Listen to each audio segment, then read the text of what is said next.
এই গরমে খাসির মাংসের আলু দিয়ে হালকা পাতলা ঝোল বানানোর জন্য প্রথমে একটি প্রেশার কুকারে খাসির মাংসগুলোকে নিয়ে নিন। তারপর তার মধ্যে একে একে পেঁয়াজ কুচি, তেজপাতা, গোটা গরম মশলা, হলুদ গুঁড়ো, নুন, সর্ষের তেল ও পরিমাণ মতো জল দিয়ে দিন।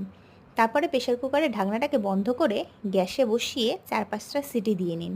তারপর সেটাকে নামিয়ে একটি মিক্সিং বাটিতে আদা, রসুন, পেঁয়াজ কুচি, শুকনো লঙ্কা, কাঁচা লঙ্কা, টমেটো দিয়ে তার মধ্যে জিরের গুঁড়ো দিয়ে মশলাটাকে ভালো করে পেস্ট করে রেখে দিন।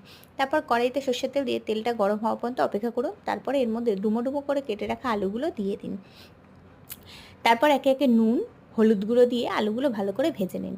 আলুগুলো লাল লাল হয়ে আসা পর্যন্ত অপেক্ষা করুন। তারপর আলুগুলো ভাজা হয়ে গেলে আলুগুলোকে তুলে নিন। তারপরে প্রেশার কুকারের ঢাকনাটা খুলে দেখে নিন যে মাংসগুলো সঠিক পরিমাণে সেদ্ধ হয়েছে কিনা। তারপর কড়াইতে একে একে তেজপাতা, শুকনো লঙ্কা, গোটা গরম মশলা ফোড়ন দিয়ে পেঁয়াজ কুচি দিয়ে দিন। পেঁয়াজগুলো ভাজা হয়ে এলে তার মধ্যে টমেটো দিয়ে দিন।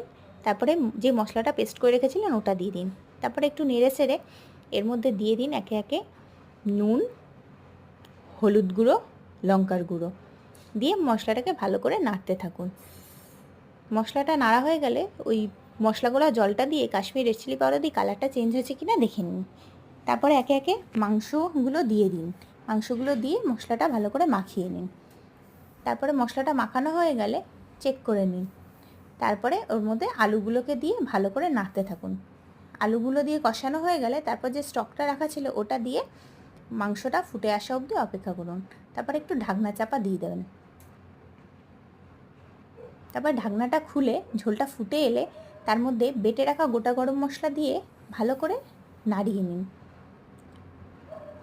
5 মিনিট ওয়েট করুন।